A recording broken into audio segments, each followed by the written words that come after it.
This is the worst part, is the intro.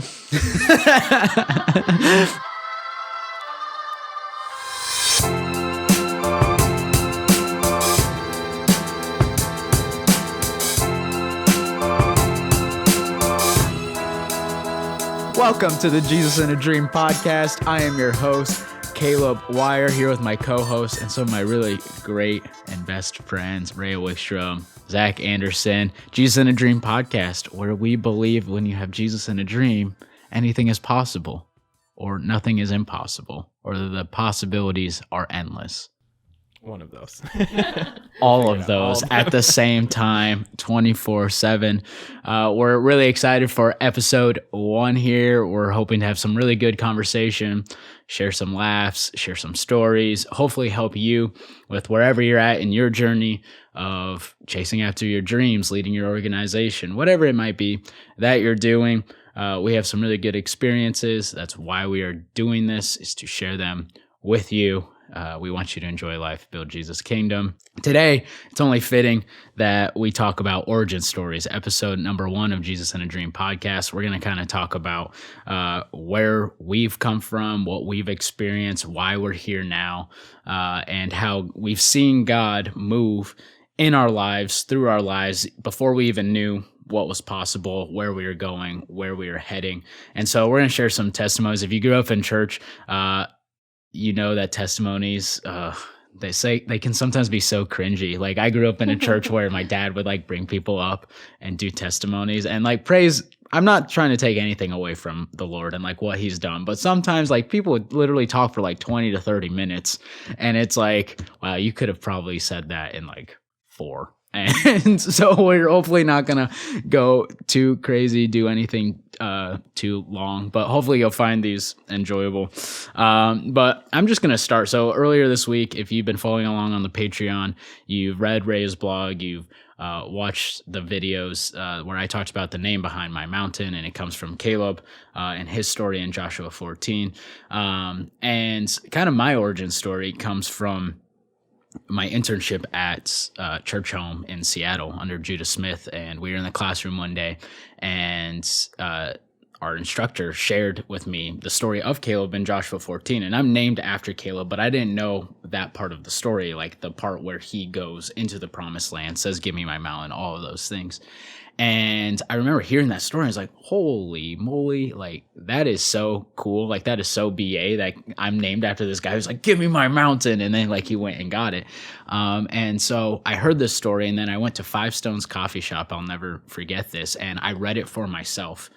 And I remember in that moment saying, "Lord, this is the type of life I want to live. I want to follow you so wholeheartedly that I ask for these giants, these mountains, these cities, all of these things." And at that time, I had just graduated from college. I had studied youth development because I wanted to be involved in sports or something. I was interviewing for Crossroads Church while I was at this internship, but I knew I didn't want to be a pastor. I was like, my whole life, people have asked me, "Do you want to be a pastor like your dad?" And my whole life, I've just said no. Not because I didn't like that my dad was a pastor. It just didn't interest me. I knew deep down like that wasn't where I was like going to be heading. And then you fast forward to, there's so many stories of origin stories of MyMountain and how God moved in all of that, which I'm sure you'll hear over the course of this podcast and just life in general and these stories. But I remember thinking to myself, as the dream of MyMountain came, obviously the story came in that moment, but I had no idea it was going to turn into an organization. I had no idea we'd be sitting here right now doing this podcast. But for me, in those moments leading up to MyMountain happening, like the dream being downloaded and me thinking about this organization, receiving this organization from the Lord, I knew within me that it had something to do with like this great, like follow the Lord wholeheartedly, chase after your dreams and passions. And then when I got the vision for MyMountain, it was like, this makes so much sense. Like I've been living my entire life, like wondering, what am I going to do when I grow up? And now at 23 years old, I finally have this. And it just all clicked because I was able to look throughout my entire life and see all these little details that was like, yes, MyMountain makes sense. And just want to encourage whoever's listening to this, is like, the reason nothing made sense before that is because it didn't exist.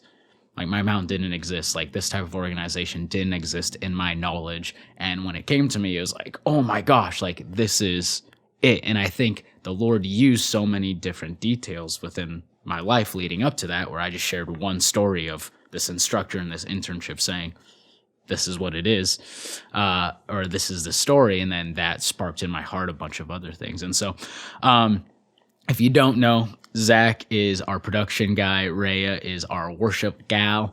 And I just want them to kind of just share with me, with each other, with you, kind of maybe a story.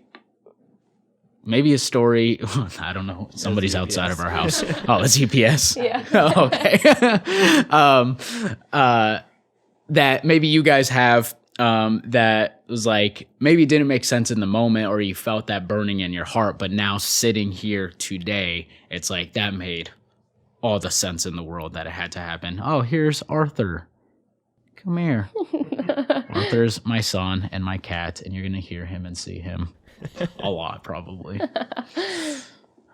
Rhea, what about you? I guess like you've been here from the beginning of My Mountain, from the very get-go. She started out as a board member. How are we sitting right here in your life? How are we sitting Yeah, how here did we in my get life? here? Like what? How did what? we get here? Yeah, that was a terrible question. That I didn't get make what you any mean. I get what you mean. No, it's cool. I like how you said that a part of this is like we have these dreams and these ideas of like what we want to do in life, but it doesn't always exist yet, which was huge for me. I remember you saying that and being like, yeah, that's kind of how I feel about My Mountain and how I feel about just like the dreams that I've had throughout my life. And I remember the first moment that I knew that I wanted to be a worship leader. And I grew up in a really, really tiny town and really an even smaller church. It was a city that had 8 churches in a town of 800 people. And so like it was very small, and we would like throw up YouTube videos, or different couples would take turns picking random songs, and we would do a couple hymns, you know. So it wasn't like what we know worship culture necessarily today, with like worship leaders and people on staff. And so I had no idea about any of it. This will be a regular occurrence on this show.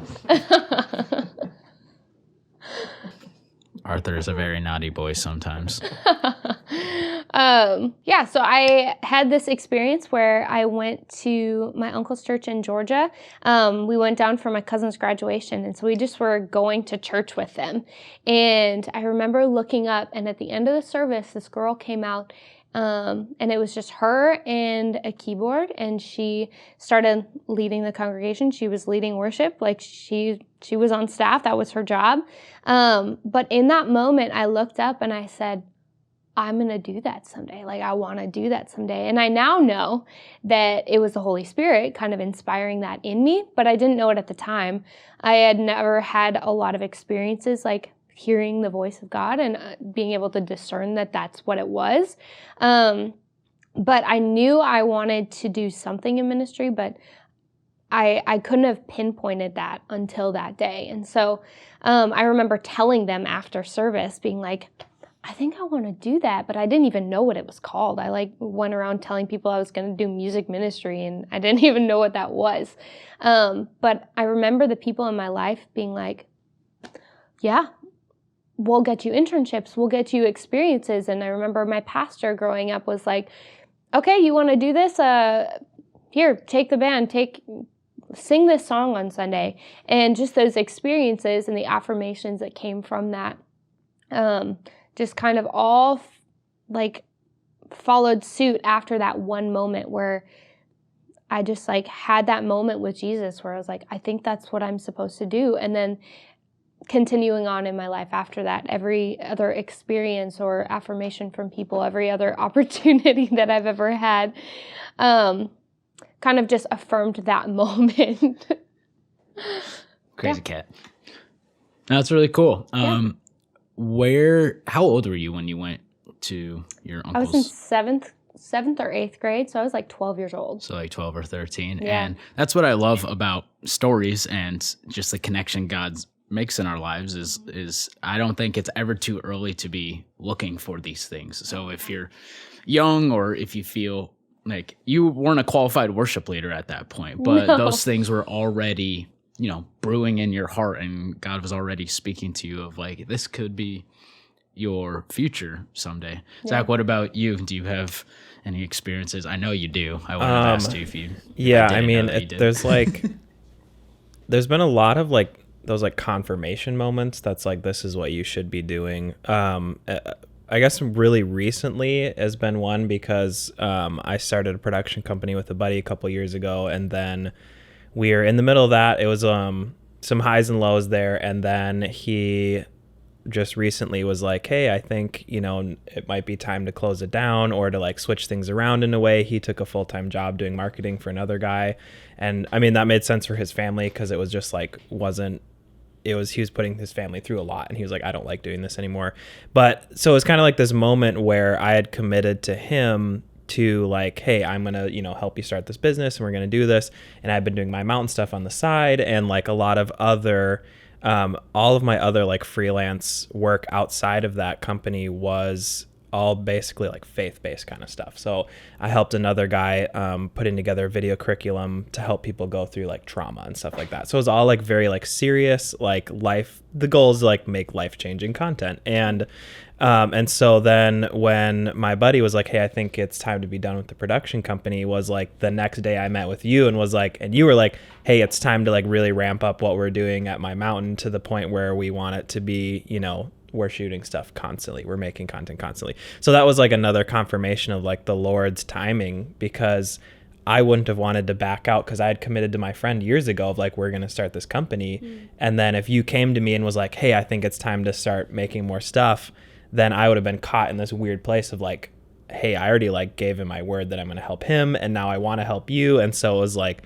those moments, that was like very recently. And then I guess more of like an origin story is like my family, my dad is, so I'm a missionary kid and a pastor's kid. So it's interesting life. So because like when I was 5 years old, my family moved to China and we spent a couple years there, and then I spent a year in the Philippines, and then just being over there we visited like Thailand a lot, and so I've seen like a lot of that. There's just that weird thing of when you, and I'm very guilty of this, of like, now that I've been living in America since 2007, it's like you quickly forget how different the world is. And then it's like really easy to become comfortable. And so it's so easy to just fall into that. And then like the little things of like, oh, they made my coffee wrong. And you're like, this is the worst. Right. And so like there's that kind of stuff happening. And then just like this last week, this guy came and like talked about how, they do like huge missions trips and like all these different things. And I don't know, there's just a part of me that like always burns in your heart. That's like, it's not like I feel it just because like, oh, my dad did that stuff. He traveled. He wanted to like spread the gospel. But it was like this different feeling of like, that's what matters. That's what matters. And I think that's what was like lacking a little bit when I was starting that business with my buddy, is like we were doing awesome, like just commercial stuff, promo stuff, just fun, ads and things. But it was never like, does this matter? You know what I mean? It's like you're making just a video promoting a product, and it's like, yeah, it's a good product, but like versus when I'm helping this other guy, do a curriculum on how to get through trauma of somebody, like all these parents who've like lost their kids, or like somebody who's like, it's just like that matters. And it's like that story matters, and I will put the work in, and it doesn't feel like work. Like it feels like work, but you're like, this is worth it. And like, I don't know, there's just like a big part of me there that like, I don't know, it's just that part that like draws you to something that you're like, I have to do this. And it's not because I like feel obligated to, but it's like, this is so important. And it's like, there needs to be more people doing this. So there's always like that piece of my heart that's like, and the other part is I love creating stuff. And that's how I got into film, is because like I enjoy writing. I in college did some like audio work, and I was like, this is amazing. And then just as a kid, like my dad did a lot of photos, and he had to make his own videos to, fundraise for being a missionary. So then he was like showing me how he did that stuff. So then it was like, it kind of all came together in like filmmaking and like creating and doing that stuff. Cause it was like, you can use sound, visual, storytelling, A, B, and then C is where it really drives home, you know? And so it's like all of that stuff. And I mean, this is like what we talk about all the time is like, I believe there's moments in everybody's, or there's movies in everyone's life that change their life. And it's kind of a weird thing to think because it's like entertainment, but there's always something in a movie that changes your life. Mm-hmm. And so I think that also is a big part of like what draws me to this kind of stuff is like, that thing of, I know movies can change people's lives. I know like content and like just sometimes even the smallest thing somebody says will change your life. Either change your life in a way that can be the smallest amount that you're like, I will always think of that, right? Like there's always something positive and negative that happens where you're like, I will never forget this. And so like that, and then accumulated with, I believe like stuff I want to do that will change people's lives. And so those like came together of like what matters in the world, seeing like where it came from. It's like I have all these experiences I can draw from, and I know it firsthand. Like my dad, I went with him on one of his trips when I was like, I don't know, 8 years old or something, right? And we like drove for hours up into the mountains in China, and I was the first white kid they had ever seen. Mm-hmm. And like they don't have electricity, they don't have anything. My dad literally brought like a cassette player with like the gospel story. And then it's like that, and you're like, what am I doing with my life if I'm, you know, because it's like you kind of think of like, oh yeah, there's been like missionaries like do their thing, but then it's like there's still people that like haven't heard, you know, I don't know. So there's this kind of like that element of like I have the capabilities and I have the passion, and it's like this is what I want to do. So it all kind of like came together, and I found it in like filmmaking. And then now recently it's changed from like just making film, making content stuff to like, hey, now let's take those things that you know how to make and like let's tell the stories that really matter. And that's like the Pray for a Miracle documentary that we recently released was like, this story matters. And they came to us and they're like, we want you to tell a story that matters because it matters to us very deeply. And there's a lot of people who like it also matters to, and they want to know like the full story, because we can't sit down with all of them and like, this is how it happened. This is like how we felt about it. And so, and that was like one of those moments where like, that was a huge amount of work for like our, you know, for me and like two other, you know, me and you and like Ben were like the three, you know, it was like, it was a lot of work for us to do, but at the same time, it felt good because you're like, this matters. Like this, we have to tell this story. So I don't know if like, wasn't very specific in the origin. No, but details, I think but that is, at least that's the passion. It leads to a lot of, I think, good points in that purpose is huge driver in the direction of our lives. And I think God uses the sense of purpose of, you know, the Christianese thing to say is like, you know, everything is for God's glory. And as long as you're glorifying the Lord, like you can do that in whatever you do. But I think there are certain levels of different levels of enjoyment and of purpose that we each feel differently about certain things. And I think God uses that to establish roles and establish stories and establish where we're going, because as we know, there's multiple parts of the church and parts of this cat is going crazy right now. Of course, he chose our first episode to do this, but that we should pay attention to those things is the point I think we're trying to make, is that when things grab your attention, something I like to say a lot is there's no insignificance in the kingdom of God. And I think that is something that I just grew up with, and it was ingrained in me. Is my parents did not let me use the word lucky or luck. That was just not allowed. They said there's no such thing as luck. There's no such thing as coincidence. Everything is ordered by the Lord. And that's how you need to look at life. And I've taken that to the extreme, I think, in a lot of ways, as you guys know, of I am looking for the Lord's revelation and glory in single thing that happens in my life, in my coffee in the morning, in the shower, in these conversations, in the big things and in the small things, because I believe, not in a superstitious type of way, but that the Lord is a genius, and he's smart, and he's connected all of these things together, and that's how we can kind of discover what he has for us. And without him saying directly, like, Ray, you're called to be a worship leader, Zach, you're called to... Which I think does happen sometimes in our hearts, but I think more often than not, he's writing this beautifully intricate story that we have to read ourselves. We can't just go through life saying, oh, that was coincidental or that was lucky, because I think you'll miss so many really good opportunities and so many open doors and so many places where God is like winking at you or trying to speak to you and say, hey, go here, do this.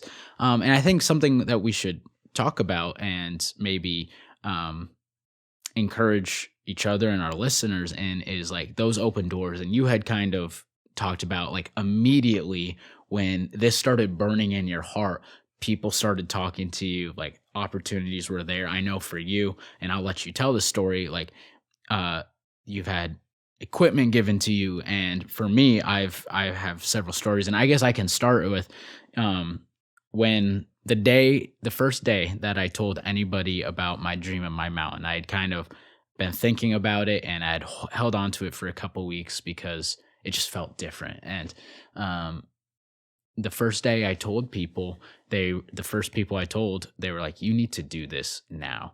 And so I remember I went and Googled how to start a nonprofit. And the first thing that it says, you need a board of directors. And I was like, well, I know nothing. Like, I've never sat on a board of directors. I don't know what they do. I don't know what their responsibilities are. Like, I don't know anything. That was a Thursday. And I woke up the next day on Friday, and I had slept in and was laying in my bed.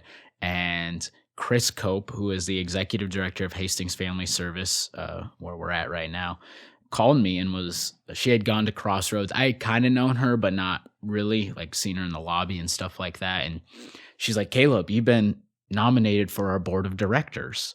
And I was like, what is like going on? What? And she's like, I'm literally like groggy. Like I'm talking to her in my bed. It was like 10 a.m. I was being super lazy that day. Friday is our day off in the church world, right? And I'm like, what? Nominated for a board of directors? And she's like, yeah, Mike Swanson nominated you. And I go, Mike Swanson? I was like, I don't know Mike Swanson. Who's Mike Swanson? And she goes, yeah, he doesn't know you either. But he's like heard your name in the community and thought you'd be a really good fit for our board. And I was like, Chris, like, you're never going to believe this, but like, I have questions about board of directors. I've been trying to like thinking about like how I can get experience, like what that looks like. And didn't tell her at the time, like I want to start a nonprofit, but she just goes, do you think this is a God thing?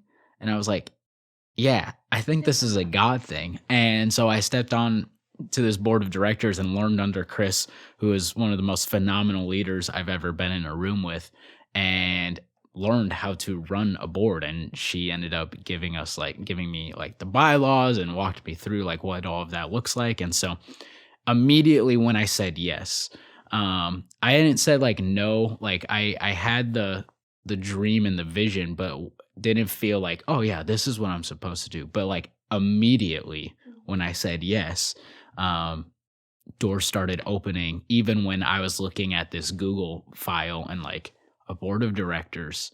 I'm 23 years old. What am I doing right now?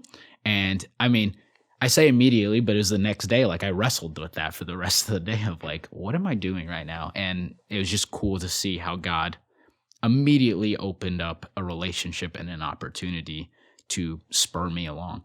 So I don't know if you guys have any, I know you guys have stories like that. So yeah, when I first got to Northwestern, I had done my first internship, and it was the first experience that I had at like leading worship in a normal, what we would know as normal type of setting. And I had like zero experience other than that. Like I had just like dipped my toe in the water. And when I got to Northwestern, I heard about the worship teams that they would lead Friday Praise Chapel and things like that. And I was like, well, I should do that. I want to do that. Like I want all the experience I can. And that was what my major was in. So I was like, of course I'm going to do it. And I remember walking with Cynthia, who is our associate worship director.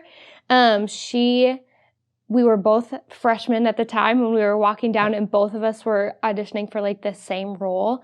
And we shouldn't have had the opportunities that we did, because usually they only auditioned positions that were open. So it usually was flooded with upperclassmen, and they would have maybe one keys position open and one worship leader position open. But for some reason, when we came in that year, they decided to revamp the entire thing and re-audition every single person. Every person, just that year. Like it just so happened that was the year that it happened.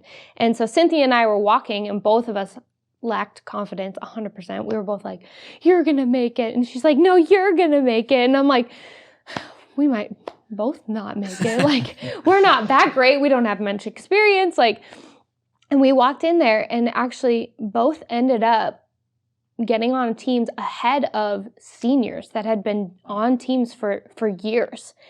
And I remember like getting on a team going, what the heck? Like, how did this happen? And then a few months later, I got a call from the person who runs the chapel teams, and she goes, "Hey, one of the set leaders, someone who is a student who runs your team, is doing student teaching in the spring semester, so she can't lead one of the teams. Will you do it?" And I remember being like, taking a step back going, I'm a freshman. Like, I have zero experience. Why? There are countless people who have way more experience. They actually know how to plan a set. I hadn't even really done that yet. And for some reason they called me, and I said yes, and I know that was like the Holy Spirit, because I don't think that I would have actually had the confidence to say yes, but for some reason I did. And that just like unfolded more and more and more experiences where I was able to be developed by people. And the guy that I ended up co-leading with taught, like, the first words he said to me was, "I'm not training you into something. You're in this. You've been appointed for this." And that person ended up leading me to my first job at a church. Like, there's just all these experiences where I should not have had the experiences that I did. I shouldn't have had the opportunities that I did. But for some reason, God, like, he did what he does best. And he moves pieces around, and he appoints you for positions, even though it seems insignificant, and even though you feel insignificant and you don't feel like you're equipped for something. He knows how to get you from point A to point B. And so I see that all throughout my life. And you talked about that earlier, of the people that look for God's hand in everything will see his hand in everything. And you've told me that so many times, and wanting to live my life that way with intentionality, looking for his movement, I've looked back on my life and seen how he has adjusted and moved me. And even like I wasn't even going to go to Northwestern. Like, he moved even those small things around so that I would be in the place that I am, in the position that I was, to get the experience that I had, that then eventually led me to MyMountain. Like, I can't even design or come up with a story that would be as good as what God has done throughout my life, weaving things together. And so I think looking for his hand in the little moments in our origin stories and connecting it to our dreams and our passions and our giftings is ultimately where we see all of those things come together, which is really cool. You said something really interesting there about, you could not have written this story, like, even if you tried. And that is something that I think about often, and I call it getting small, where I realize that I'm not the center of the world, that I am in very little control of everything that's going on around me. And you think about the millions, trillions even, of things that are going on right this second for this to be able to happen. Time you were born, who your parents are, how you grew up, the fact that you didn't die in a car accident coming here, the fact that we have electricity right now, that we were born in this part of the world. There are a lot of things that are going on, macro and micro, that we are just not in control of. And what I've been learning and learn every single day is that, like, we really, our free will, if you will, comes down to like a couple of decisions, like even like a day where it's like, I choose to do this, this, and this, and this. And obviously, one of those biggest things is saying yes to God in those moments where like you have a choice of like, I'm either going to follow this or I'm not going to follow this. And that's what we were talking about this week with like Caleb, is like Caleb in Joshua 14 was like, I am going to follow this. I'm going to make this decision right now. And then it was up to God to do the rest. And we know the other people said no. And then God moved the story forward. And that's something like I just want to encourage people who are listening to this is don't try to figure out your story in its complete in its entirety. If you get too far ahead of yourself when you're starting to follow your passions or that whisper or like that voice of the Lord, or you start identifying these things and then you immediately jump to, I need X, Y, and Z, and I need it by this time, and I need these people to be here, and like all of this stuff. It's good to have a plan. It's good to educate yourself. It's good to grow in knowledge. But if you don't make that first initial yes, your story is going to be only the things that you can control. And that's a pretty lame story, to be honest. And you'll miss all the places that God is moving, I believe. And so, Zach, tell us about a time that you said yes and you saw the opportunity start unfolding. I mean, so yeah, I've got like kind of two in mind right now. One being like, so this was back when I was starting a couple years ago, that production company with my friend. And the list of camera equipment is truly endless. Like there's a million cameras and they all work great. And so we kind of like narrowed it down to a few, and we were going to invest in some camera gear. And then we borrowed some gear from another production company that was kind of mentoring us a little bit. And they're like, oh, this camera's great. Here's this lens. It's awesome. And we like shot with that. And that was our first project we shot with. Went extremely well. The client like absolutely loved it. Kind of launched us into a couple more projects. And we were like, that's the camera. Let's get that one. And so he bought one of them. I was saving up to buy the other one. And that is when, and I think it's right, like you say, like the free will, like it's so interesting because I think God also like prepares your mind for things and like lays things out.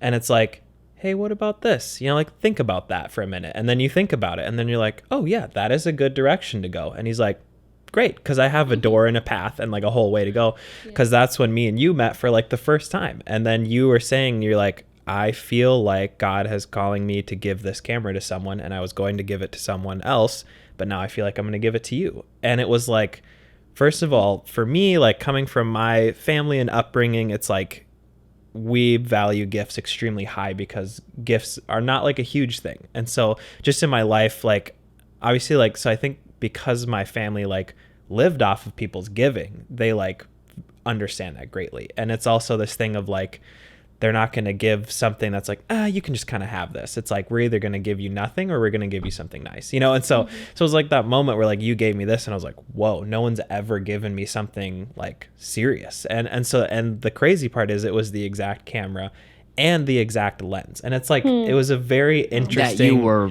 saving up for. Yeah, that I had like after days of research and watching a million YouTube videos and analyzing every camera and what we need for our stuff. And it was that exact, and it was just interesting because it was like, God could have handed me any camera, but he like took the extra step to be like, no, I have the one that you want and that you chose to be the perfect camera for you in this time.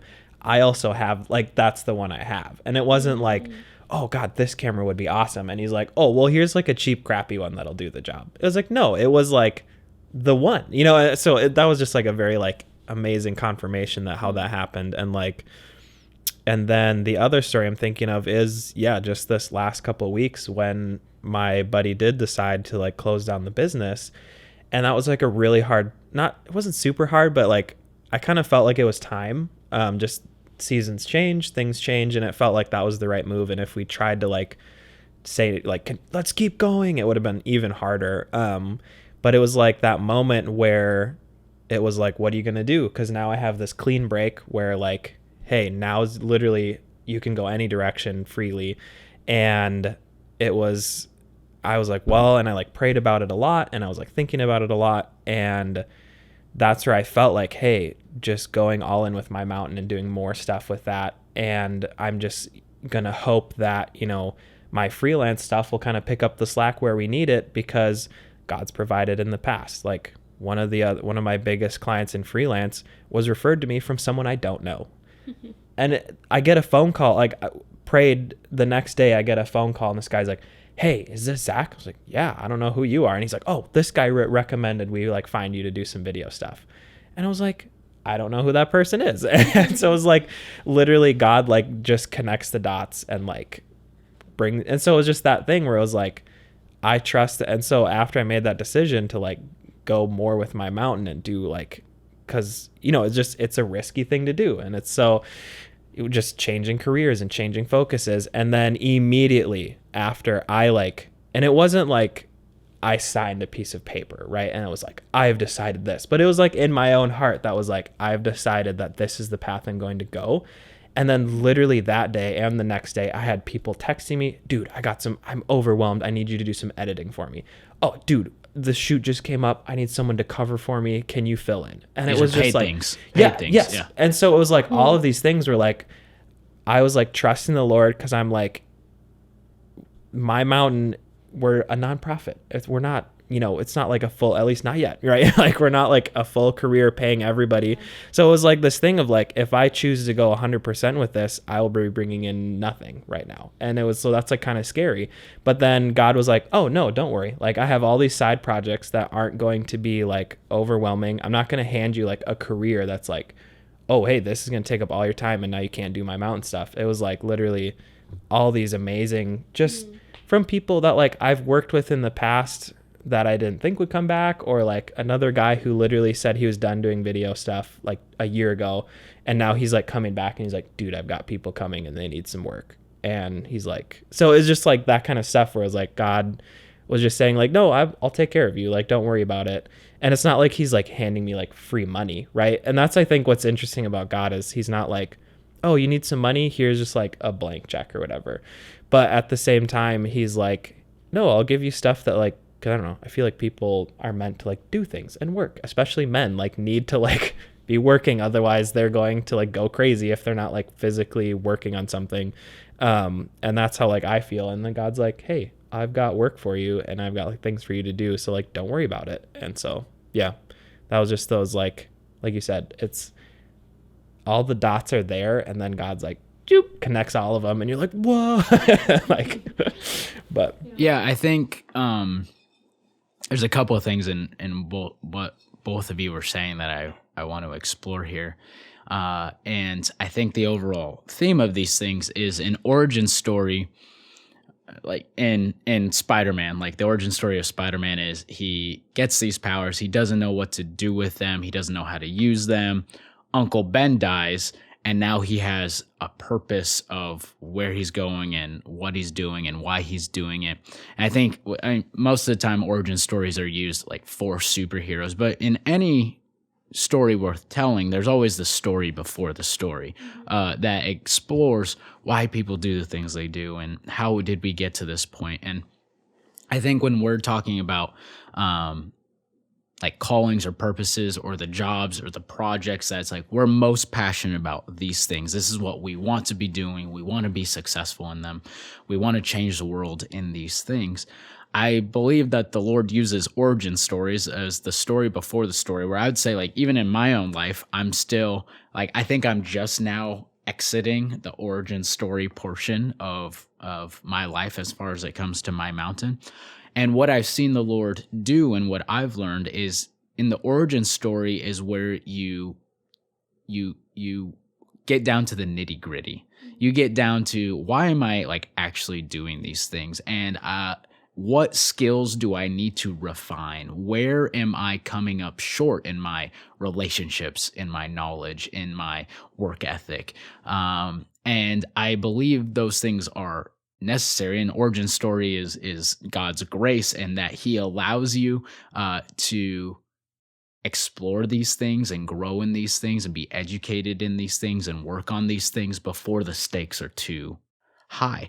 And this is where I just want to be encouraging to people is I think all of us would say like, We want success yesterday. We want to be at the top of our game. We want to have so much influence or power or money or the ability to do crazy things, impactful things, purposeful things. And we want it yesterday. We want it now. Like, why do I have to go through all of these things to get to where I really want to be? And that's where I just want to encourage people is, just like in all of our stories that we just shared, we can look back on those things now and say our confidence in God and in ourselves is leagues ahead, like miles. I wanted to say streets ahead, which I'm pretty sure is from a sitcom that they're like, that's never gonna happen, like saying streets ahead. What is that? Is that Office? I don't know. Anyways, we recognize that where we are now and where we were 4 years ago is completely different. And if the person we had been 4 years ago was sitting in these chairs, we would have nothing to offer.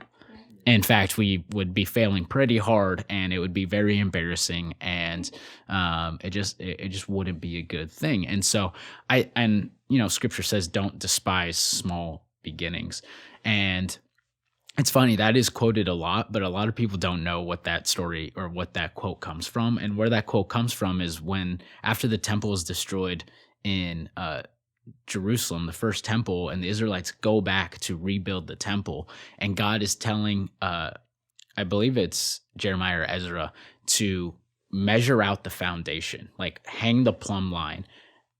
And then he says, "Do not despise small beginnings." And he's talking about when they're laying the foundation.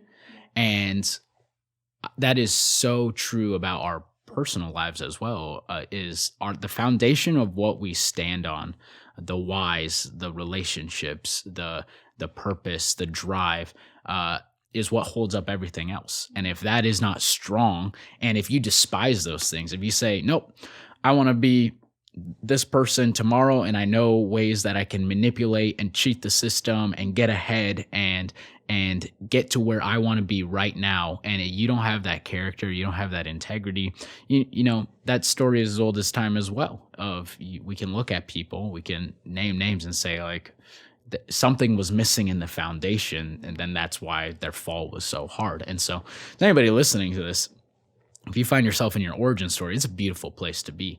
And it might be hard, and it might be challenging, and there might be a lot of adversity in this, but all of those things, what doesn't kill you makes you stronger. And that is so true. Like, you have to come up against this adversity to get really good at whatever God is calling you to do. And like, yes, he can provide, he will provide his grace and his provision and his sustenance, but there's also an element where he has to be able to trust you without those things, or as much of those things, and where you can stand still in Jesus' name and still be proficient at what you're doing and being able to be loving in your relationships. And I think that's what I want to talk about next, is relationships in the origin story. Of there are so many relationships, I'll just stick with, I guess, you two, where it's like, before MyMountain is what it is right now, I had met you guys. We had talked about MyMountain. For Zach, me meeting you was for MyMountain, but with Ray and I, we had been working together for a year or two before MyMountain was even a thing. And kind of just like what I've learned about this is, I say this to my team all of the time, and I really believe it is, I have to be committed to my team members more than I am to the organization, or I have to be committed to people more than to what I feel like I am called to do. And that is just like a baseline of, I love everybody. I love the person in front of me, or I love the people that are on my team, and that I want their well-being. I want the best for them at all times, even if it seems to come at the detriment of the organization. And obviously there's some tension in that, and learning how to navigate that well. But I guess the point that I'm trying to make is, when you invest into other people, not just the people who are investing into your interests or your passions, people will come around. God is setting up people in your life where, if like, as a 22-year-old kid, as a youth pastor, like I was a knucklehead leader. Like I was an idiot. Like I look back now, I'm like, what was I doing? What was I saying?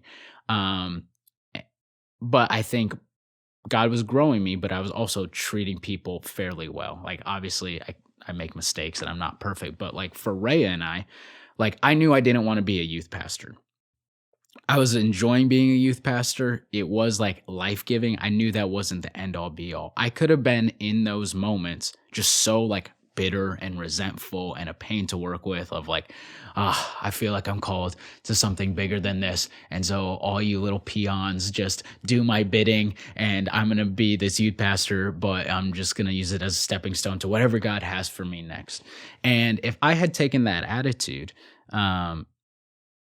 I'd be alone right now. Like I would not be in this moment, but I think we have all had those experiences before where we have been we feel like we're just being used to get to the next step. And that is something that you just like cannot afford in your origin story of like, even if you look at these people and you say like, I'm not going to be around them forever.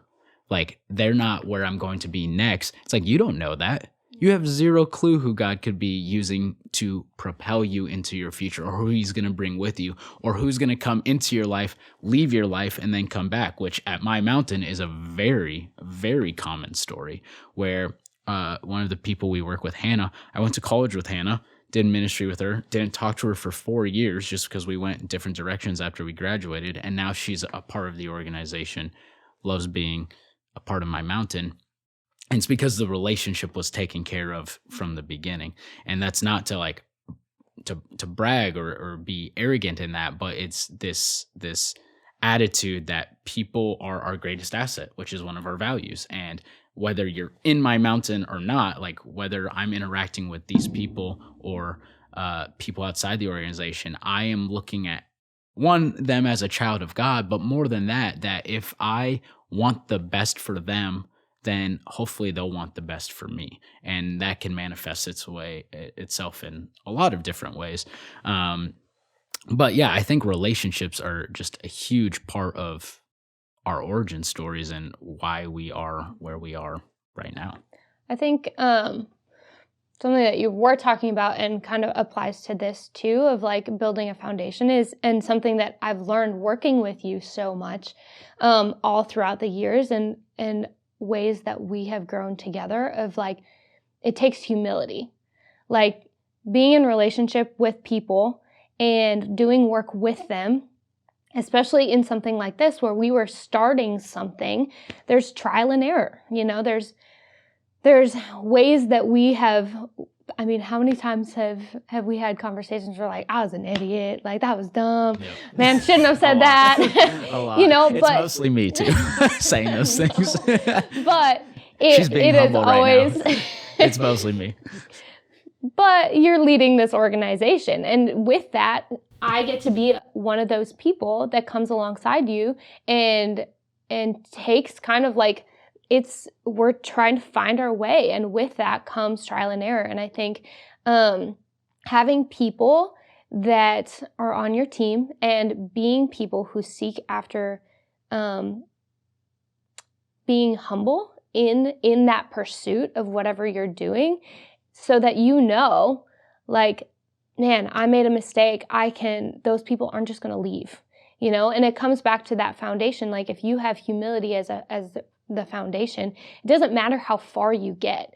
And it doesn't matter if you've been doing something for a very, very long time. It is never too late to go back to the basics of relationship, putting people first, the basics of foundations. Like if you have built a house and the foundation is cracked, and your relationships that are helping build that are cracked, it's not going to be a good end product. And I think no matter how far you get, if you go back and you restore the foundation and rebuild from there, there's no shame in that and there's nothing bad about that. And I think it all comes back to that in relationships too. Like no matter how long that we work together, we can always go back to the very basics of relationship, of going humbly to one another and keeping that foundation really strong, that this is the main thing. We're focused on Jesus. We're focused on caring for each other in that. And then we build the house, we build MyMountain, we build our product on top of that. And we know it's going to be stronger because of it. And it's that way with everything that we do. It doesn't matter if it's relationships or whatever you are building, whatever you're passionate about. It's never too late to go humbly back to the foundation and repair that and make sure that that is strong. So, yeah, I think you bring up a good point there. I love returning to the illustration of a foundation and a house. What you will find in leadership is that if there are any relationships that are based on the circumstances, those are very quickly to fall apart. Because the money's not always there. The success isn't always there. Things aren't always rainbows and unicorns and butterflies. There are going to be moments where people disagree. There are going to be moments where projects fail. There's going to be moments where you have an event and nobody shows up, or you don't make as much money as you thought you were going to make. And when your relationships are based on the circumstances and your relationships are only good when the circumstances are good, there's literally no room for growth because of everything we just talked about. Is that there's going to be adversity, there's going to be challenges, there's going to be things that don't go how you planned. And if you don't have people who can come alongside you in those moments and say, hey, this is how we're going to learn, this is how we're going to grow, I still got your back, I'm still loyal, I'm still trust you. That is where I think we see a lot of organizations fall apart. Is maybe the organization wasn't built on clear communication. Maybe it wasn't built on servant leadership. Maybe it wasn't built on humility and love and all of these things. And it was built on a dream that's like, we're going to be super successful one day. And everybody's like, yeah, we're with you, until we're not. Yeah. And I think that is one of the most important things about starting out, about origin stories, is, are you building on what matters so that when the house is built and the tornado comes through and takes out your house, you can just start building again and you don't have to lay another foundation. Mm-hmm. And I think that's something we do really well, is we give each other the benefit of the doubt. We trust each other. We're loyal to each other. You know, the MyMountain journey, it's been going about 3 years now, and we have not had the success we know is coming, or like the circumstantial, like material, like we know we can have this influence. We know that we can provide good products and services and films and all of this stuff, but we know that it's still possible. And even through a global pandemic, even through some uncertainty of vision, even through some uncertainty of who's on the team and who's not on the team, our core people have always been our core people. And that is a goal of mine, is that, you know, that continues no matter if people are part of MyMountain or not. Or it's like, okay, if they go to a different company or if they go and choose to do something else with their lives, that our relationship is still, you know, rock solid. Yeah, that's really important, I think. And we've seen that. We've seen turnover, but it all comes back to caring for people, because that's what we care about most. Is we want people. That's what MyMountain is all about.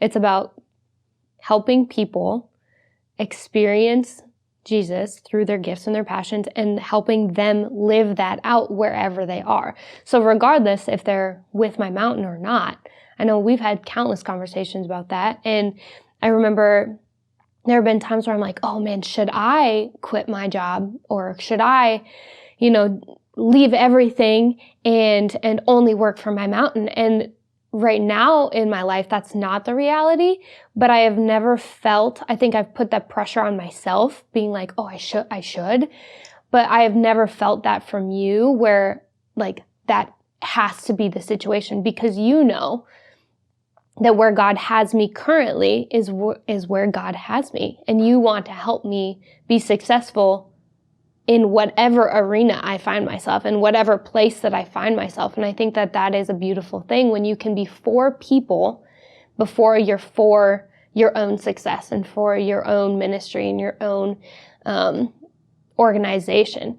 You have always been like that's the place that you're supposed to be. And I'm going to encourage you to be the best that you can be where God has you. So regardless if people are here in my mountain or they leave to go do something else, we care more about that person using their gifts and their passions to glorify God and to spread the gospel and expand the kingdom than anything else. And because that's the whole point of my mountain. And it doesn't matter if it's within it or without it, because the expansion of the kingdom is the expansion of the kingdom, and that's what we're all about.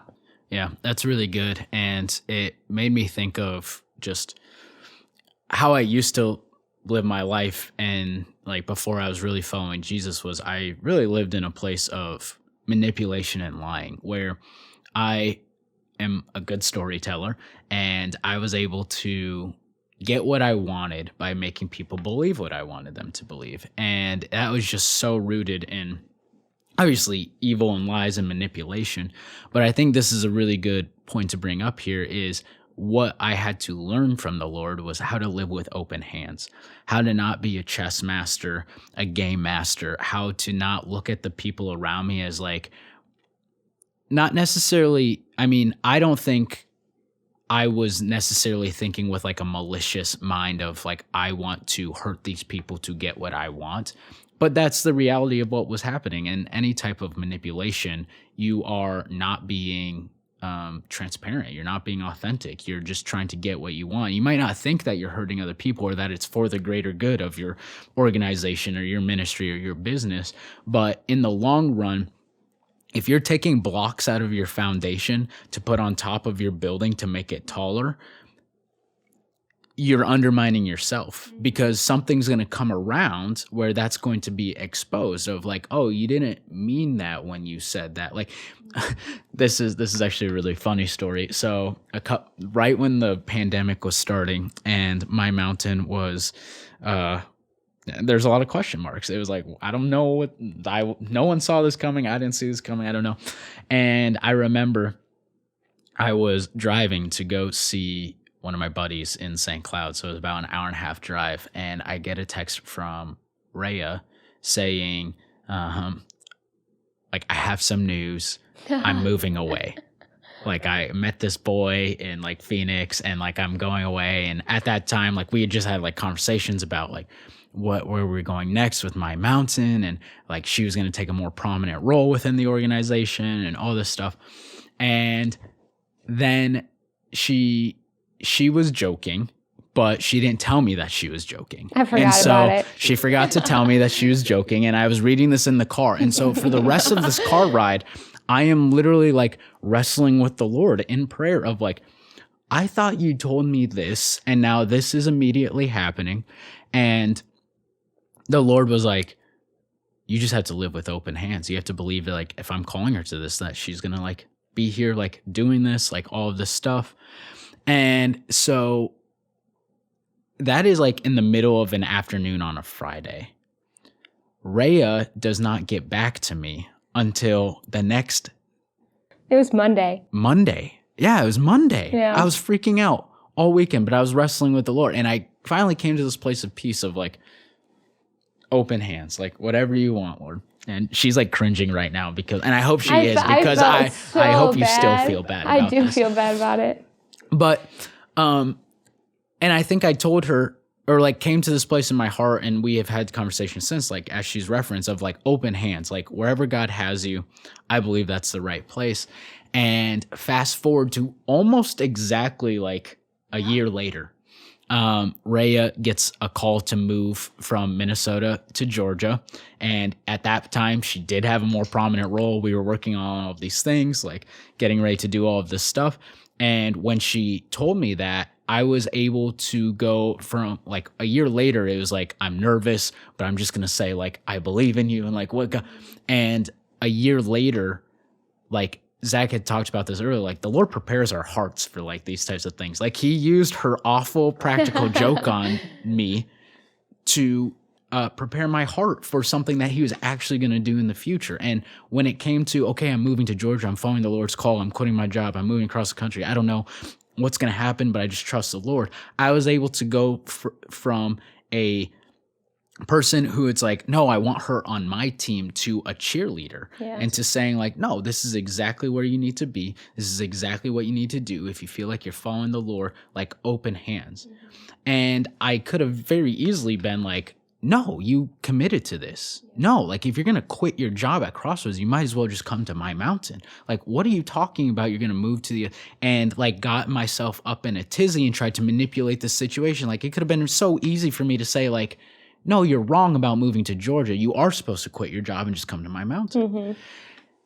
But I was like, no, open hands. Like that would not be very, loving of me if like this is what I believe she believes God is speaking to her, and like who am I to like manipulate the Lord's voice and all of that. And now we fast forward to now, and it's like I was patient, I was open, and the Lord is now brought her back in a new capacity where she lives in Minnesota again. And I believe, like all of that to say, I believe that manipulation never gets you to where you want to go, but authentic, loving relationships will always stand the test of time. Because in my mind, it's like you moved back in a relatively short amount of time, but I was prepared to like continue doing this with you across the country for as long as God told us both to do that. But he had his plan, and I know some amazing things happened for you in Georgia, and amazing things happened for me.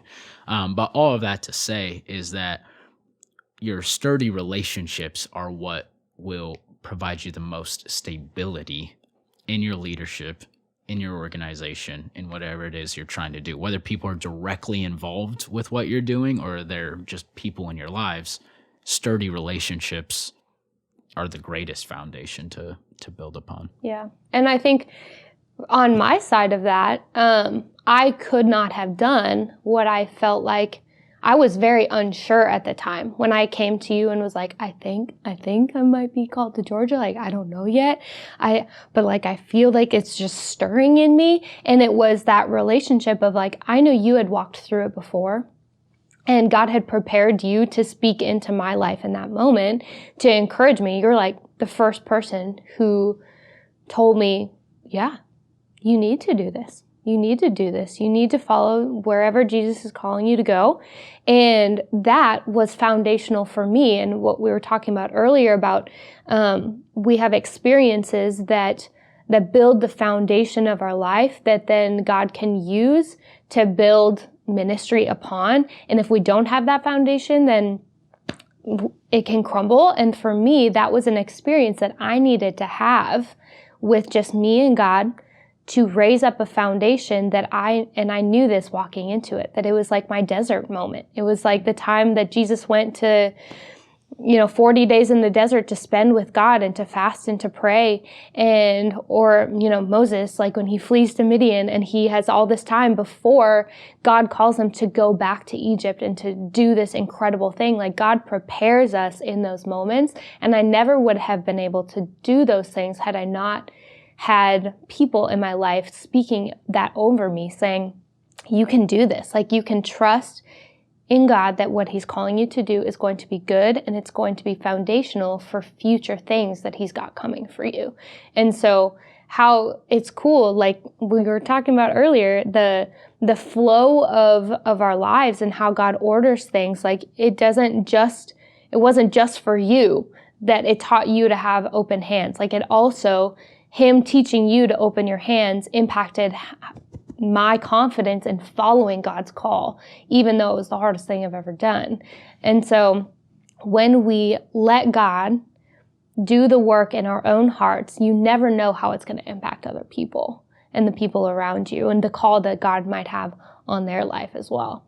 Yeah, that's really good. And I think part of the reason I was able to cheer you on is, like you said, like I had kind of gone through the same thing, quitting a job, not knowing what was next. And for me, I knew the value that was going to bring you in your origin story of this needs to happen, where she just goes in, like you're saying, the wilderness, where it's like, all I have is like Jesus in a dream. Yeah. Jesus in a dream. Oh, funny. And I knew that I was going to, when she came back or as she continued to work, like at that time, I knew I was going to be getting a better leader, or a better Christ follower, a better worship director is because she was being obedient. She was going to go through hard things. And I knew Rhea was the type of person who's going to look at that adversity and say, like, I'm not going to quit. I'm going to continue to grow. I'm going to continue to do what I believe is best for myself and for the Lord. And I think that is, I want to talk to leaders who are in a place of, maybe you're not a startup. Maybe you have a very established organization or ministry or business or whatever, and you are looking at your people and you have the means, you have the ability to ease adversity, challenges. I'm not talking about between you and them, like tension, but just circumstantial things where there might be a person in your company or in your organization who is staring down the barrel of something that is very hard, that'll be very challenging, and you have the ability to step in and fix it and just say, like, magic wand, pff, like, we don't need to figure that out. You don't need to figure that out. Like, I'll just take care of it. You are stunting your leader's growth when you do that.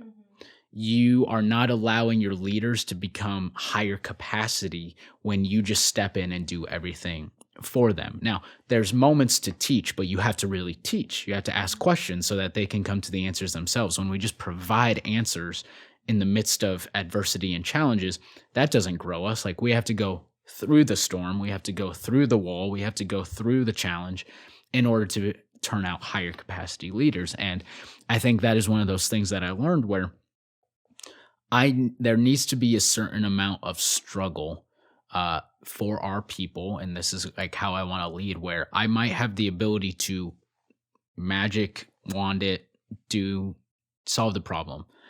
I want to be sensitive to what God is doing in their lives so that I don't just come in and say, like, you're drowning, like, I'm just going to save you, when they need to learn how to swim so that next time they fall into the water, like, there's a better outcome for themselves. And I know that's kind of like a side tangent, but I really believe good leaders have to be able to be discerning in those moments to say, like, and there were times even like where she was about to, quit her job and head out.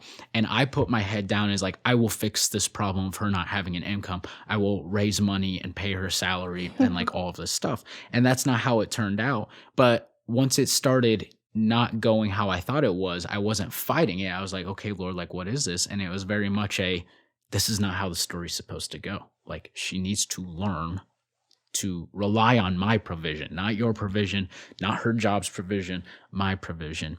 And I think as leaders, that's something we have to be so aware of when we're leading our teams is, yeah, you have the ability to save them because you've gone through it before. But there are times when people need to struggle. As weird as that is to say, people need to struggle. That's how we get stronger. When you lift weights, you're struggling. If you're not struggling by the end of your workout, you're probably not getting stronger. You're just staying in stasis. You're plateauing. And for me, I want to be a leader who creates high capacity leaders. I want our people to be growing every single day. And I know that comes from desperation for the Lord and wholehearted obedience, but it also comes through hard things happening. And I think it's just like a dad too. And it's weird to think of myself as a dad, is like a dad will let his kids struggle when he knows that there's no danger involved. And that is a beautiful thing because the kid becomes strong. I think the Lord does that for us. Like, we're never really in any danger. Like, we are safe and secure in who he is.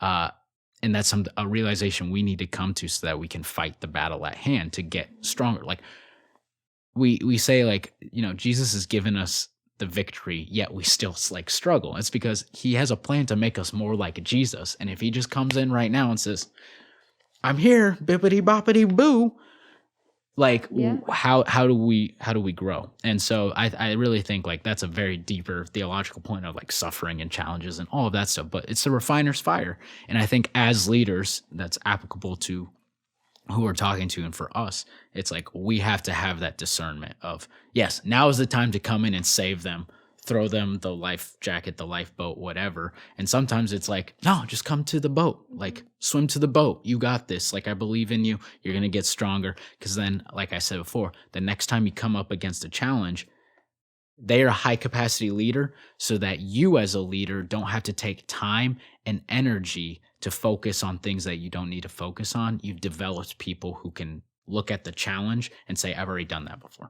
So that was a complete side thing, but I think it's important as leaders of like, we sometimes feel like we have this like savior complex. And it's like, nope, don't need to do that. Yeah. And I think a lot of times people then, whether you realize that you're doing it or not, if you are that kind of leader, you're building their faith in you, not their faith in God.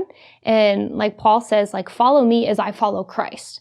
He was the type of leader that he said, come follow me, watch what I do. Like, come do ministry with me. But he always was pointing at Jesus is why I'm doing this. Jesus is why I suffer. Jesus is why I will do the things that I do. And I think as leaders, we can take sometimes that responsibility of like, I have to develop my people so much, or I have to save my people, like you were saying, so much that they rely on us more than they have the ability to rely on God. When we let them try and ask those questions for themselves, like I was forced to rely more on God than I was relying on my boss, whoever it would have been at the time, whether it be you or the church that I was working at. Like, those people were not providing my salary when I quit my job, and I quit my job with nothing else lined up.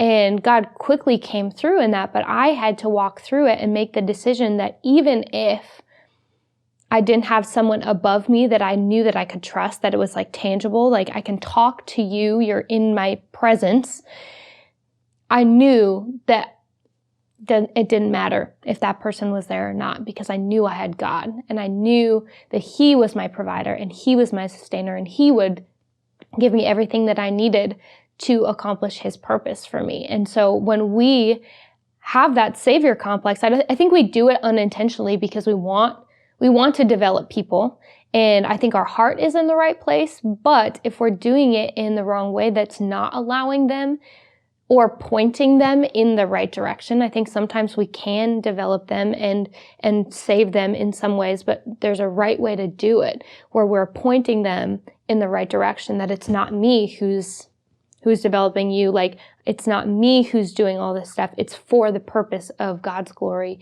and for the expansion of His kingdom. And we have to keep that main thing, the main thing as leaders, and take ourselves out of the equation. That's really good. I keep coming back to this vision of like a Spider-Man or like a Batman. Zach watched Batman last night. That's good. Tune back next week for the review on the Batman. Just kidding. That's not going to happen. Or maybe it will. Who knows? It is like Spider-Man, Batman, Superman. If they had, it's funny because in the new Spider-Man with Tom Holland, this does happen. Like Iron Man comes and like saves him. But like in the original Spider-Man, like there were no other superheroes. It was just him.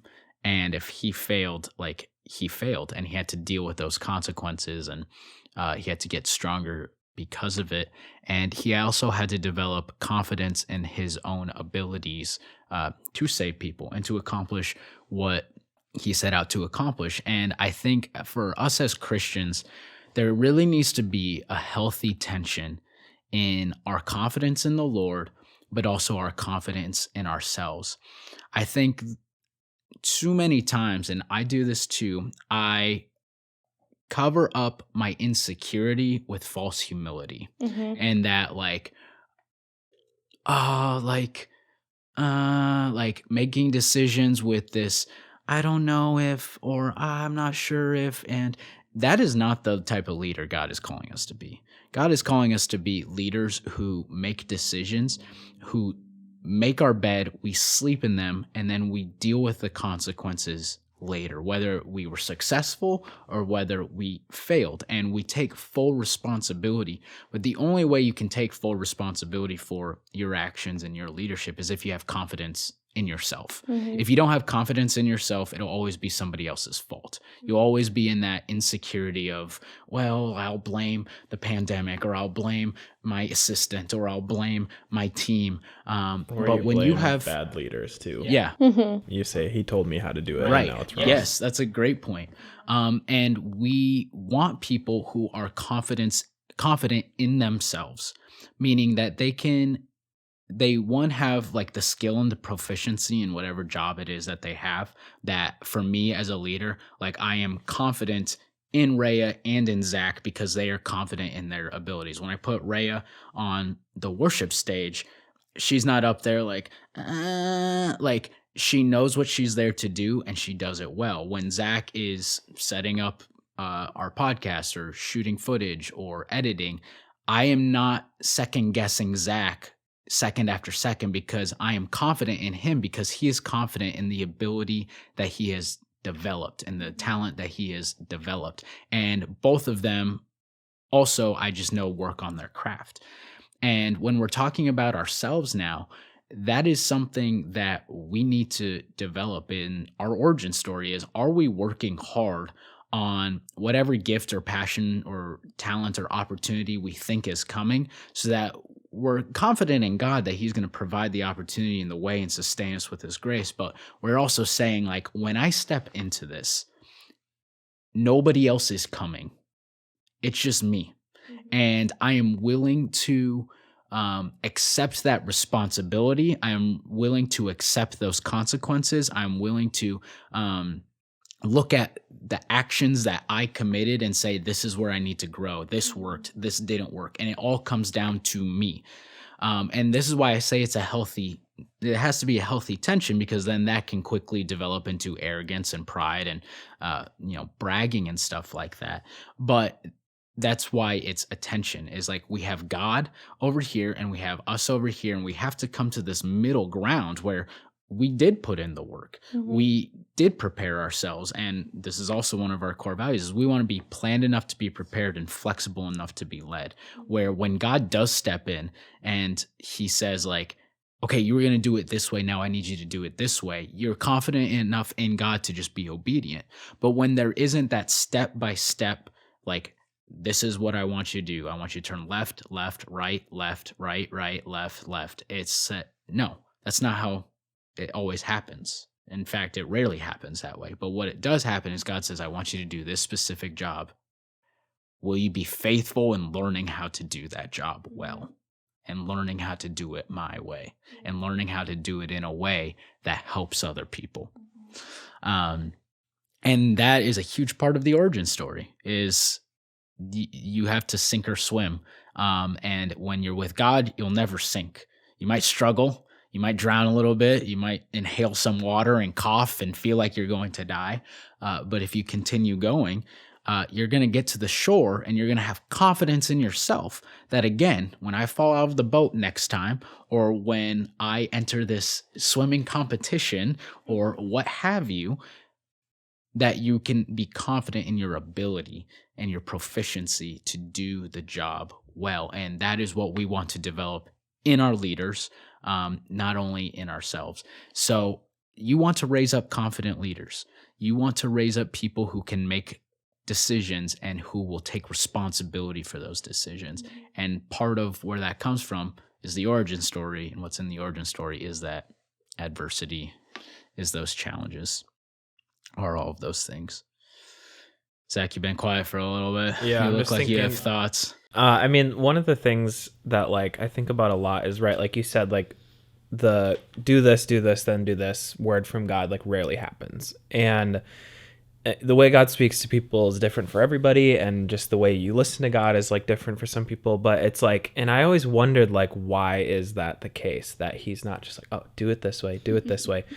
And then there was, I don't remember the exact verse, but there was a sermon talking about how it was like, oh, I don't even know what the sermon was about, but the way it like clicked in my brain was this thought of like, oh, because it doesn't matter. Right. So, because oftentimes it's like, oh, left or right. And we're like, oh, okay. And then you like list out the pros and cons, and you're like, God usually chooses, there's 10 verses where he chose left, there's 13 verses where he chose right, and then you're like weighing out all these options. And it's like, that was my decision-making process of like growing up, was like, you made the list of pros and cons, and it was very like logical, and like, which one outweighs the other one? Which of these pros is the most important? Which the cons, right? And it was a very like, there wasn't much heart in the decision, because it was like, oh, this makes sense. That's what you should do. And so like, that's how I made a lot of decisions. And then now it's changed a lot for me, just growing, is like, right, like being that leader is you need to be decisive. And then it's like, but I don't have time to be decisive if I have to lay out all the pros and cons. And then the difference is like, well, if you have your priorities and you know what's important, then those pros and cons become a very short list.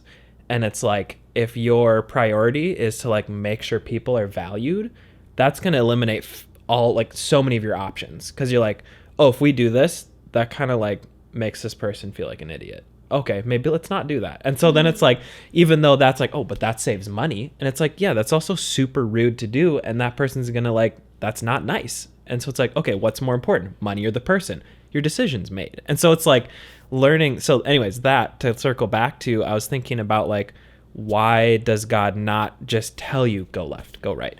And then it like clicked in my brain of like, filmmaker brain here, randomly the scene that I always think about of in Lord of the Rings, when they're on the mountain and they're like, do we continue through the mountain or do we go through the mines?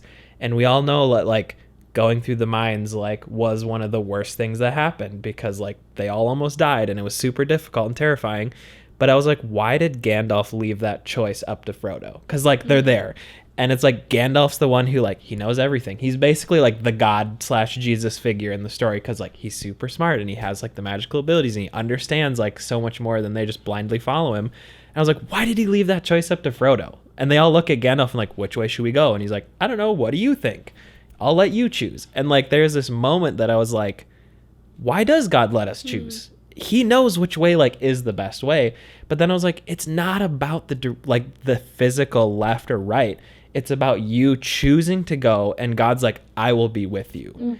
Because of what you said of like, it's not about like the actual things you do, but it's the fact that like you're choosing to do it, and you're choosing to do it with God, and God's choosing to be with you because he wants you to be confident and make that choice on your own. Because he's like, we're not robots. He's not going to just, and that's like you said, if you just do it for somebody, and if someone's like, which one do I pick? And you're like, that one. I'm not going to tell you why, just do it. Or maybe I will tell you why, but then they never go through that decision-making process.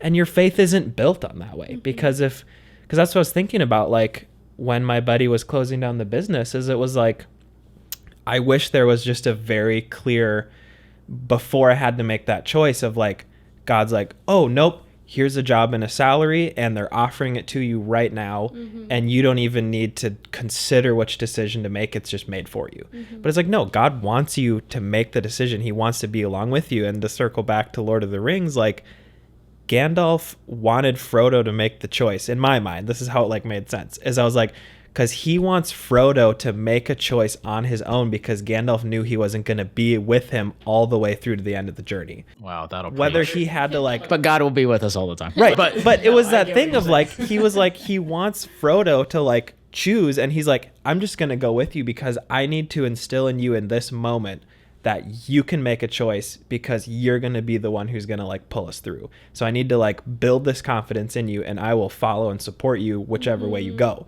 Because he could have said like, oh, let's stay on the mountain and go. And he's like, okay, yeah, let's keep hiking through the snow. And it was like, I don't know, it just like made sense of like, God, it's not, in God's eyes, to me, it doesn't feel like you choose which one, but it's like why you choose which one. And he's gonna be like, I'm gonna be with you whether you choose to go here or go there, but I want you to make that choice because of faith or because of fear. And like, that's the other thing too that I'm learning a lot about, is like, especially with the pandemic, it's like, why are you making choices? Are you afraid something's gonna happen, or do you have faith that God's gonna pull through? And that's like that fine line of like, people like, I'm being bold, and you're like, no, you're being stupid. And it's like a very hard thing to decide. But I don't know, it comes down to like that whole thing of, and I think that's why Jesus preached about like the heart so much and the intentions versus they all came at him like, what are these rules? Like, explain exactly the technicalities of the rules. What do we do? Right, exactly. And they're like, define neighbor or whatever. And Jesus is like, it's not about who's literally your neighbor. He's like, it's about your heart, and it's about like understanding people and like caring for people, and not like, oh, I can't help you because technically your neighborhood is outside my neighborhood, so I'm not gonna pick you up off the ditch. It's like, I don't know. That was like that whole thing of where that just, I don't know, it was very clear to me all of a sudden of like, yeah, it's not about the direction you choose. It's about God like wanting you to choose, because he's like, you have choice and I want you to choose, and I'll be with you, and I'm going to hope that you choose based on faith, because he knows that he's like, I have doors open on both sides, right? Or I'm going to close doors on both sides, depending on which way you go. Mm-hmm.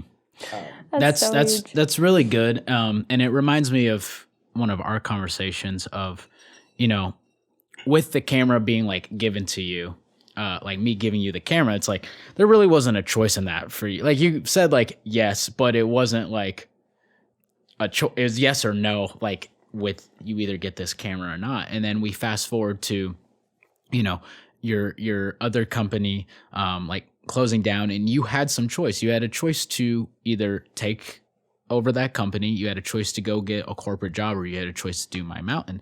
And I remember we had a conversation where you had kind of said to the effect of like, I wish it was just so clear. Mm-hmm. Like I wish there were just like blinking like lights, and like we all wish that. Like we all wish that. It's like sometimes we just don't want to make that choice because it feels so big and so consequential that it's like, if this goes wrong, right, like then it's on me. And again, like going back to like, that's the point is like God wants you to like own it. And I remember something I told you was, I think the Lord wants you to choose so that you have skin in the game now, so that it feels like this is something that you want to do rather than what you're being made to do. And you said something about us not being robots, that when we forfeit all of our decision making, which is a gift, like let's not forget that our free will is a gift for us to use in accordance with God's will and God's word. But when we're just want to be programmed as robots and say like, there is no wisdom in that, of you don't know why, like say like the Lord was like, you need to do MyMountain and nothing else is like there for you, and you just chose it. There's going to be a point in your journey where you're going to like, because you don't really have the decision-making skin in the game, it's going to be like, I could just like quit this right now. And like the responsibility like wouldn't be on me. Like if this turns out bad, like it's on God, like so what? Like I'm just going to do the bare minimum and hopefully I can get by here, and like hopefully I can look out for myself, which Zach would never do. But I think that is part of the reason why the decision-making process is so important, and why the struggle and the adversity is so important, is it makes us have skin in the game. And I think it also develops wisdom within us to make those choices when it's not clear where we should go. Like I actually just like learned that this year, and it's funny that you say like you pretty much quoted the verse that is like my theme verse for this year. It's from Joshua or Deuteronomy. It's in both, but be strong and courageous. Like do not fear. Because I will be with you wherever you go. And I think when I was leaving to go to Georgia, I didn't think that I had a choice. I made the choice and I was excited about it. But ultimately, like it was one of those moments where I knew that God told me what to do. So I was like, I don't care what anyone else thinks. Like, I'm just going to do this. But when I had the decision that had to be made, whether or not I was going to stay or if I was going to come back, all of a sudden, God didn't tell me which way to go. He just said, he gave me like some words of like what maybe this next season would look like. But I was like, but if I make the wrong decision, then like God's not going to be with me, or his blessing isn't going to be on what I'm doing. And those were just like fears that it was all about me. It was all based on my decisions and what I was doing, not on who God was and his character and his truth, that he says he will be with us wherever we go. And that's what he spoke over me. He's like, whatever you decide, I'm going to be with you. But I chose to come back. And in saying that, you were like encouraging me this whole time that you were talking, because I was like, I've been wondering ever since I came back, like, was that the right decision? Did I make the right decision? Should I have stayed? What would have happened if I would have stayed? What would God have done with me in Georgia? But the thing is, I now have skin in the game back here, and I made this decision, and He is with me, and He has made me stronger. He says, be strong and have courage and be bold in what you're doing, and I'll be with you. And I had to learn that in making a decision that He did not tell me, and I couldn't base it off of what other people thought, because when I was going, it was God's decision, and so it didn't matter what anyone else thought. But when I came back, I was like, this is harder, because what if other people think I'm stupid? What if they're like, that was the dumb decision. Why'd you even move away in the first place? And none of that mattered. Like, I had to rely on the fact that I made a decision and be confident in that. And it was very difficult. And I'm still, as you can tell, still processing through, like, yeah, I had to make a decision, and I have to be confident in it and walk in it. Yeah, it's really good. Well, I think we'll end with this, and because I think this is so funny, and a lot of people listening to this right now might be like, they said so many contradicting things. Like, like Caleb at the beginning said, you don't make that many decisions. Like, it's all God's like sovereignty. And then we ended with like, well, we need to be confident in making decisions. And, there's a lot of like different like sides that we explored here that I believe are all true. And I just want to explain this now, and I'll probably have to explain this a lot, like just throughout my mountain stuff, is that truth is found in tension. Truth is found in things that seem contradictory. And I think a good illustration of that is like a tent. Truth is a tent. In order for the tent to be standing up, you need stakes on both sides of it that are tight, that even though this seems like one perspective and this seems like one perspective, and they're diametrically opposed from each other, that there's truth that's found in the middle. And when we're saying things like, we need to be fully reliant on God and following the Lord and listening to His voice, like that is 100% true. But it's also true that we have to be confident in ourselves and our ability to make decisions when it seems like God is leaving the decision up to us, knowing full well that He's sovereign over everything. But that's the mystery, that's the truth of free will and God's sovereignty, is that at first glance, it's like, how does that make sense? But when you explore it deeper, that's where you find like, oh, this is reality. This is real life. This is what I can build upon. And Zach even referenced this earlier where he said like, there's 10 verses on this and there's 13 verses on this. And it's true in the Bible too, that the Bible is full of paradoxes and tensions that are within it. And the only way that the tension and the truth can ever make sense is in the light of God's glory and in His presence. And so that is what underlies every conversation that we have, every video that we do, blog that we write, teaching in person or speaking, is we understand that there's no such thing as one size fits all, but there is one God who knows all things, and He will in certain times in certain places speak and say, you need to do X, Y, and Z. And that is beautiful. And there are certain times in certain places where He says, I want you to decide.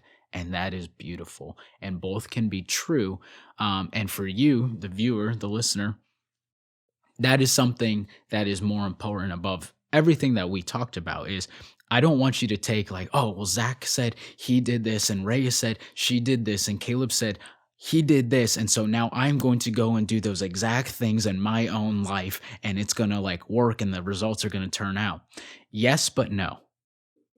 In that your story is your story. And while I believe we shared a lot of biblical truths, principles, leadership truths, principles, relationships, truths, and principles, you need to figure out in your own story with God, that's between you and God, what He is calling you to do right now. what is right for your situation, what is right for your organization, what is right for your relationships. I mean, there's blanket things where it's like love each other and like value each other, like yes. But when it comes to decision making, and I love that this is our first podcast, is because we want to help you make better decisions in your leadership, in your organization, in your ministry. What it comes down to is like what we can give is only our experience. And while there's a lot of truth in that experience, you need to figure out in your own relationship with the Lord what is best for your situations. So I'm going to end with that. Truth is paradox. Truth is held in tension. We're going to explore that a lot on this podcast and in our conversations. But that is where growth is created, is in the tension, in the adversity, when we have to wrestle with things. And so want to invite you, if there's something that is on your heart that you heard in this podcast, wrestle with it. We're not claiming to be experts or gurus or anything like that. We want to be conversation starters between you and the Lord, where it's like, like where we started this podcast was like the details, the little things that like grab your attention, that are like the breadcrumbs to your destiny in your origin story. Take those things that maybe made your heart burn in this podcast, maybe something one of us said, a theme we explored, and you need to now go and think about it, pray about it, meditate on it, and say, how does this apply? God, where do you want me to go? What do you want me to do? How does this change my life? And allow him to change your life through our stories. That is what we want. That is our desire, is not that you would just be like, they said it, so I'm going to do it. But I believe God is working through this, and so I'm going to follow that. I'm going to make that decision. So thank you for joining us on our first episode of the Jesus in a Dream podcast, where we believe that if you have Jesus in a dream, anything is possible. I like it. Is that the one? No, it's going to be different next week.